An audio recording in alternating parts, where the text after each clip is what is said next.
Pendant que le monde s'éveille, une armada de géants d'aluminium disparaît du ciel. Ce n'est pas un hasard. Le commerce mondial dépend d'un réseau qui ne respire que dans l'obscurité absolue. Pendant que vous dormez, des colosses électroniques transportent le pouls de l'économie dans un silence stratégique, évitant le trafic diurne pour des raisons que la plupart ignorent. Ce n'est pas seulement de la logistique, c'est une bataille contre la physique, la chaleur et le temps. Pourquoi le système a-t-il besoin de la nuit pour survivre ? La réponse vous laissera regarder le ciel. Nous commençons. La promesse impossible qui a changé le monde. Tout commence par une simple phrase que nous avons intériorisée jusqu'à la normalité. Il arrivera demain. Cette promesse, qui semble aujourd'hui être un droit, est un miracle logistique d'à peine quelques décennies. Dans les années 70, la vitesse du commerce était liée aux navires, aux trains et aux camions. L'idée qu'un colis traverse un continent en 12 heures était de la science-fiction. Jusqu'à ce qu'une entreprise, Federal Express, décide que cette fiction serait son affaire. Ils ont compris que pour y parvenir, ils ne pouvaient pas simplement ajouter des vols à un réseau de passagers. Ils avaient besoin de réinventer la géographie du transport à partir de zéro. C'est ainsi qu'est né, et s'est perfectionné, le modèle de Hub and Spoke, ou centre et rayon. Imaginez une roue de bicyclette. L'axe central est un aéroport massif, le Hub, conçu exclusivement pour le fret. Les rayons sont les routes qui relient ce centre à des dizaines, parfois des centaines, de villes plus petites, les spokes. C'est ainsi que fonctionne la magie, ou plutôt l'ingénierie impitoyable. Durant toute la journée, des milliers de camions et de camionnettes collectent des colis dans tout un pays. En fin d'après-midi, ces colis convergent dans des avions moyens qui décollent de leur ville et se dirigent non pas vers leur destination finale, mais vers le hub. Tous volent vers le même point, dans la même fenêtre de temps. Pendant que le monde dort, dans ce centre névralgique se produit le véritable prodige. Des millions de colis sont déchargés, triés automatiquement dans un labyrinthe de tapis qui rappelle un film de science-fiction et replacés en quelques heures dans d'autres avions qui vont, eux, vers leur ville de destination finale. À l'aube, ces avions atterrissent et la marchandise est livrée. Pourquoi ce balai est-il impossible de jour ? La raison est le temps. Le modèle exige que tout le processus de concentration, de tri et de redistribution se produise dans une fenêtre d'entre 6 et 8 heures. Si vous tentiez de le faire de jour, vous heurteriez un mur infranchissable, la congestion aérienne et terrestre. Les créneaux horaires dans les aéroports importants sont de l'or, occupés par des vols de passagers plus rentables par siège. Les ciels sont pleins, les routes sont plus lentes à cause des modèles d'attente, et les routes d'accès aux aéroports sont un parking. Un retard d'1 heure dans un seul spoke romprait la chaîne entière, faisant s'évanouir la promesse de demain. La nuit, avec son silence opérationnel, est la toile blanche où cette peinture logistique complexe peut être exécutée sans interférence. C'est le seul quart de travail suffisamment long, tranquille et prévisible pour orchestrer un tel miracle quotidien. Le balai de minuit, synchronisation extrême. Pour comprendre l'échelle de cette folie contrôlée, nous devons visiter l'un de ses temples principaux. Prenez l'aéroport international de Memphis, au Tennessee, le super hub mondial de FedEx. Entre 11h du soir et 4h du matin, ce lieu cesse d'être un aéroport pour se transformer en le cœur battant d'une bête logistique. Imaginez la scène. Dans l'obscurité, éclairée par des milliers de lumières au sodium, des dizaines d'avions, des petits cargos jusqu'au colossal Boeing 777 atterrissent dans un flux presque constant. Chacun a une fenêtre d'arrivée calculée à la minute. Au sol, une armada de véhicules de service, tracteurs à plateforme, camions de carburant, équipes de déchargement, se déplacent avec une chorégraphie militaire pour s'occuper de chaque aéronef dans des rotations qui ne dépassent pas 45 minutes. Le colis qui est arrivé dans un avion de Seattle est déchargé et mis sur un tapis roulant qui plonge dans un bâtiment gigantesque. À l'intérieur, le son est assourdissant. Le craquement des tapis, le bourdonnement des moteurs, le clic constant des scanners laser. Ici, le système automatisé de tri, un enchevêtrement intelligent de tapis et de déviateurs, lit l'étiquette de chacun des plus d'1,5 million de colis qui passent chaque nuit. Avec une précision hypnotique, il les dirige vers un autre tapis spécifique qui les emmènera vers l'avion qui décollera pour Boston, ou Miami, ou Los Angeles. La statistique est hallucinante. À l'heure de pointe, ce centre peut traiter plus de 500 000 colis en 60 minutes. Dans les moments de maximale activité, un avion décolle ou atterrit toutes les 37 secondes. C'est un rythme cardiaque industriel impossible à soutenir à n'importe quel autre moment de la journée. Tout cet effort frénétique a un objectif unique, gagner des minutes sur l'aube. Cette période est connue comme la fenêtre critique. Elle commence quand le dernier camion de livraison diurne arrive au hub avec les colis collectés cet après-midi-là et se termine quand le premier avion du matin décolle vers sa ville de destination pour que les colis puissent être chargés dans les camions de livraison matinaux. C'est une fenêtre qui ne peut pas être élargie. Le soleil, indifférent à la logistique, se lèvera à une heure fixe. Par conséquent, chaque seconde d'opération nocturne est une ressource non renouvelable. Un problème mécanique, une tempête, une erreur humaine a un effet domino monstrueux. Le balai de minuit n'est pas élégant par art, il est précis par nécessité désespérée. Ciel dégagé et route vide, l'efficacité offre des heures. Si le modèle Hub and Spoke est le plan, la nuit fournit la matière première la plus précieuse, l'espace. L'espace dans le ciel et l'espace sur l'asphalte. Durant la journée, le système de contrôle du trafic aérien est à la limite de sa capacité, gérant des milliers de vols de passagers qui doivent arriver et partir à des horaires commerciaux.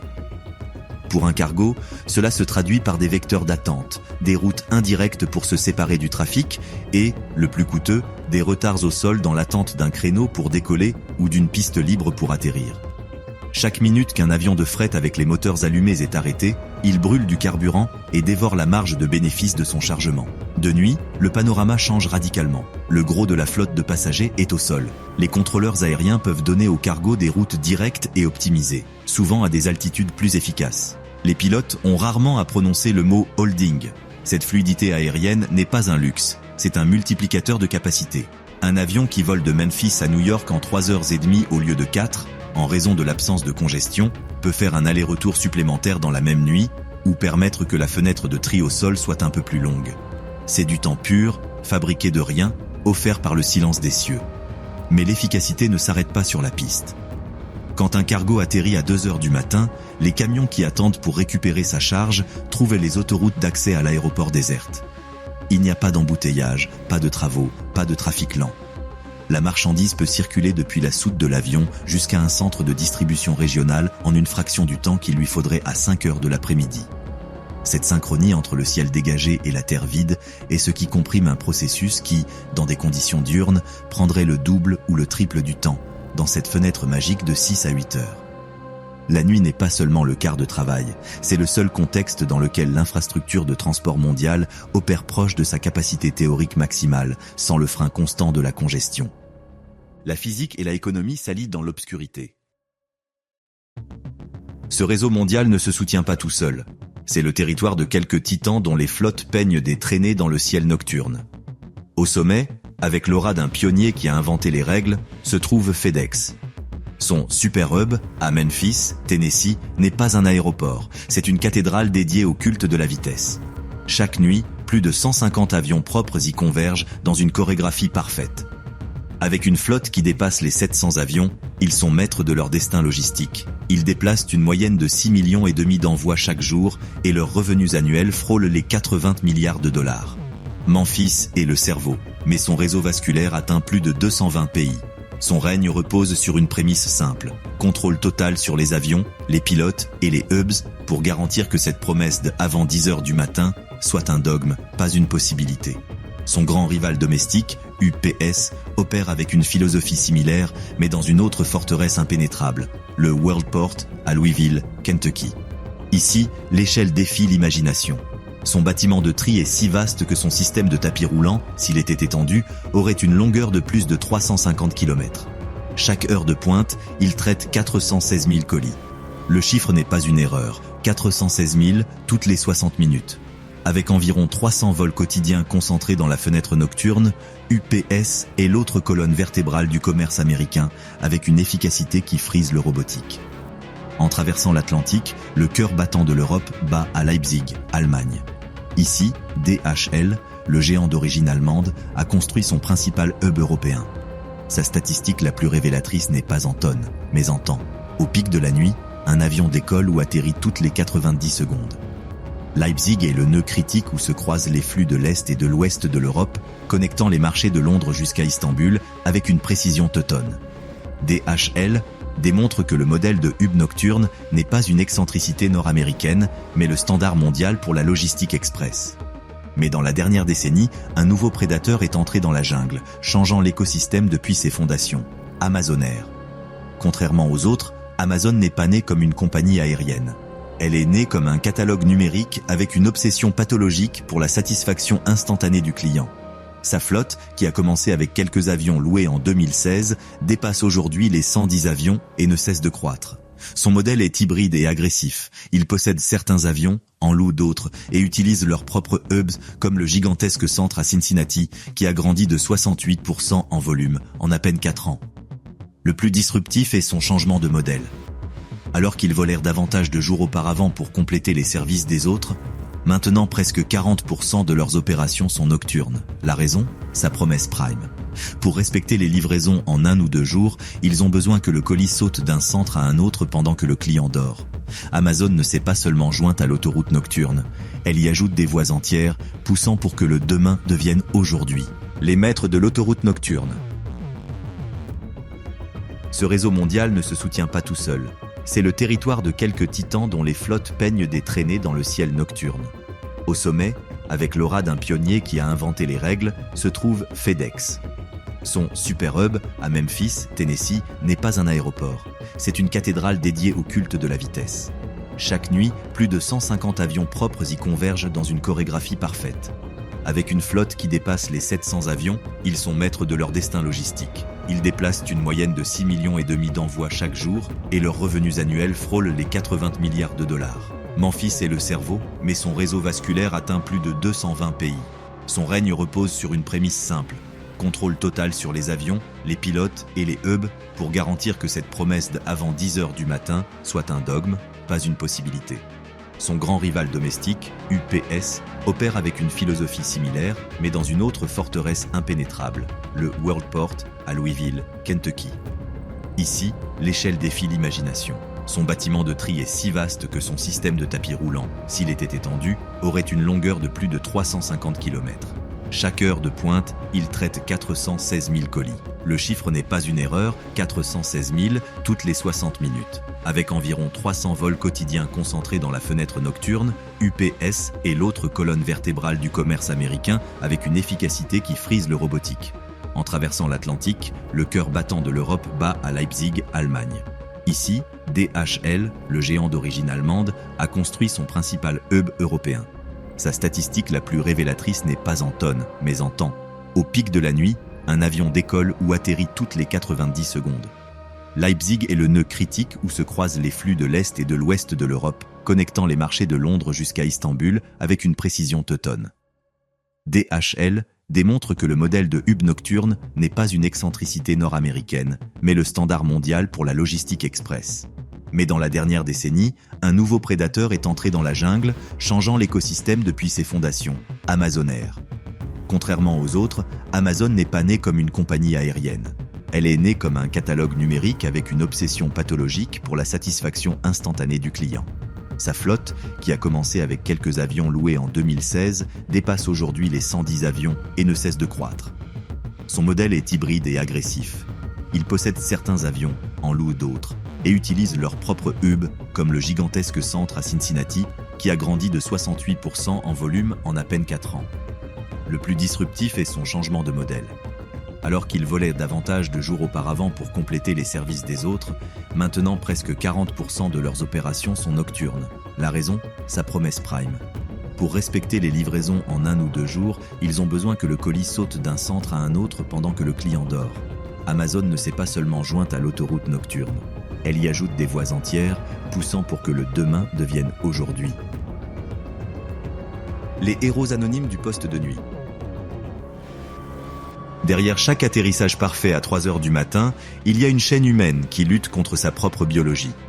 Ce sont les héros anonymes de la nuit. Le pilote qui boit son 3e café devant un panneau illuminé dans une cabine silencieuse, la contrôleuse aérienne qui guide 30 avions sur un écran radar dans l'obscurité de sa tour, la technicienne qui, avec des mains expertes et froides, révise un capteur à l'intempérie sur une piste déserte, le trieur qui charge des cartons pendant 8 heures dans le bruit assourdissant du hub. Leur défi principal n'est pas la complexité technique, mais un ennemi ancestral, l'horloge biologique. Chaque cellule de leur corps leur crie qu'ils devraient être endormis. La fatigue dans ces environnements n'est pas seulement de la lassitude. C'est une détérioration mesurable des fonctions cognitives. Les études sont catégoriques. Le taux d'erreurs opérationnelles sérieuses augmente jusqu'à 50% durant les quarts nocturnes par rapport aux diurnes.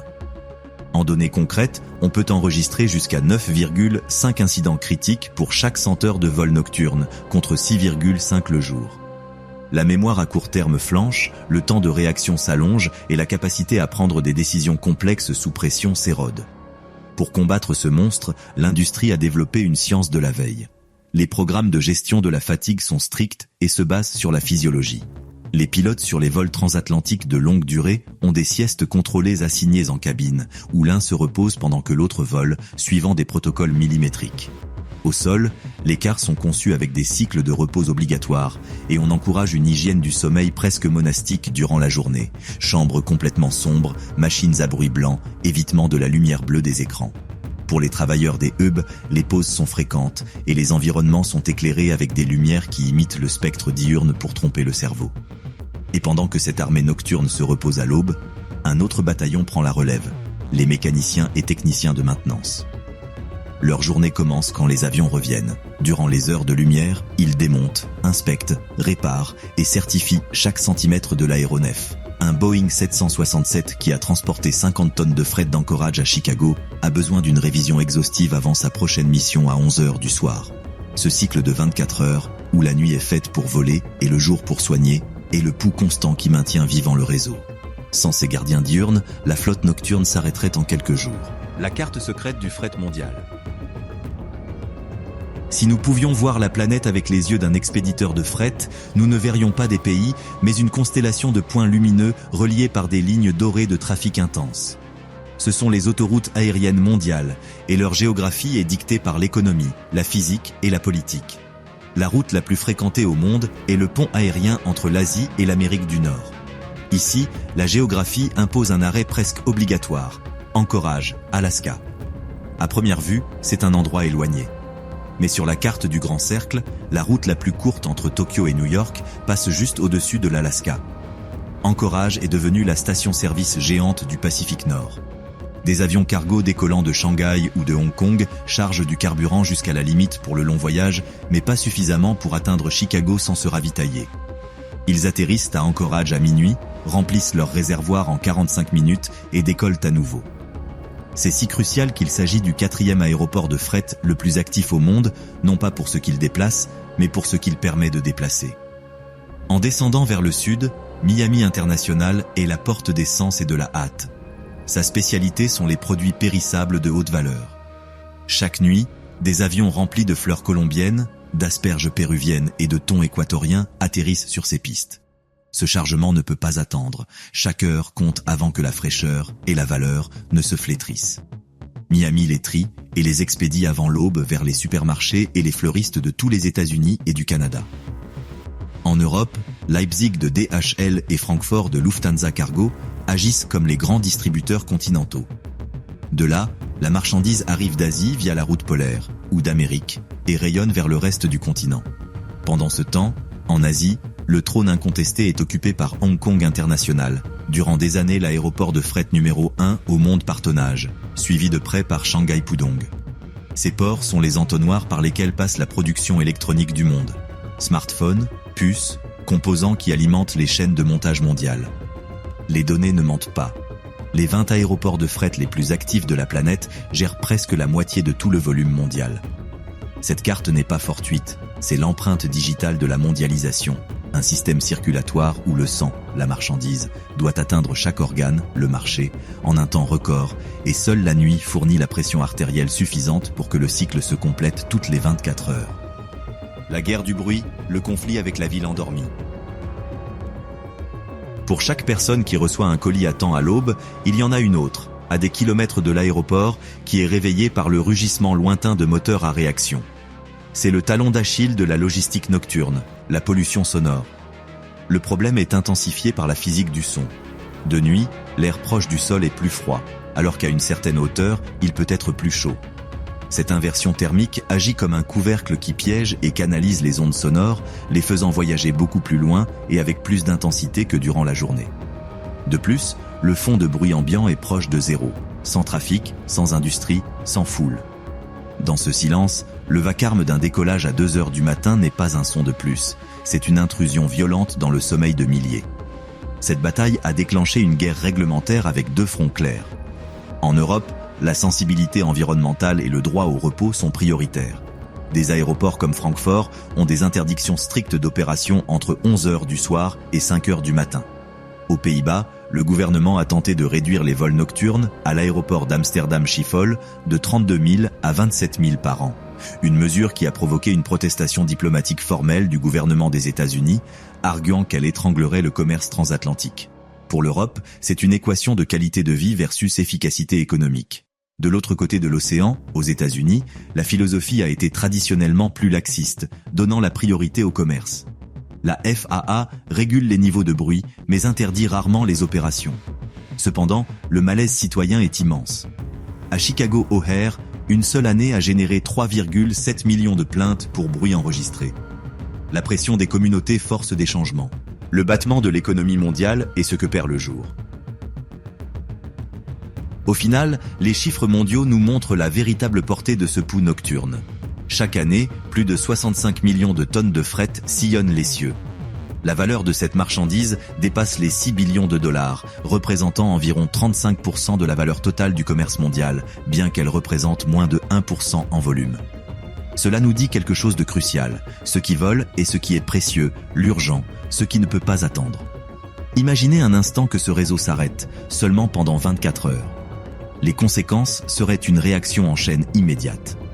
Les pharmacies et hôpitaux commenceraient à noter le manque de médicaments spécialisés, de réactifs pour tests et de composants médicaux. Les lignes de production d'automobiles, de téléphones et d'ordinateurs sur différents continents s'arrêteraient par manque d'un seul composant critique qui n'est pas arrivé juste à temps. Les ports commenceraient à se congestionner avec des conteneurs dont le contenu urgent n'a pas pu sauter la file par les airs. Le commerce électronique entrerait dans une crise de confiance avec des millions de promesses de livraison non tenues. En 72 heures, la sensation de pénurie et de perturbation serait mondiale. Ce réseau n'est pas un service de luxe, c'est le système nerveux central de l'économie moderne et son battement est, irrévocablement, nocturne. La conclusion est inappelable. Les avions cargo ne volent pas de nuit par caprice, ni par un simple avantage compétitif. Ils le font parce que le jour n'a pas de capacité pour eux. Le jour manque du temps silencieux et continu nécessaire à la chorégraphie du hub. Il manque de l'espace aérien et terrestre sans congestion. Il manque de l'efficacité physique et économique. Notre demande collective d'instantanéité a créé un monstre de précision qui ne peut se nourrir que dans l'obscurité. La nuit, par conséquent, a cessé d'être une période de repos pour le monde. Elle est devenue le quart de travail le plus important, le quart où se construit demain, littéralement, colis par colis, pendant que la planète, pour sa majeure partie, dort. C'est le paradoxe ultime de notre ère. Pour vivre dans un monde d'immédiateté éblouissante, nous dépendons entièrement de ce qui se passe quand nous ne pouvons pas voir. La prochaine fois que vous entendrez, au loin, le rugissement sourd d'un avion en pleine nuit, ce ne sera plus un bruit quelconque. Ce sera le son d'un engrenage dans la machine la plus complexe jamais construite, une machine qui fait bouger le monde pendant que vous vous reposez. Vous étiez-vous arrêté pour penser à l'échelle de ce système parallèle ?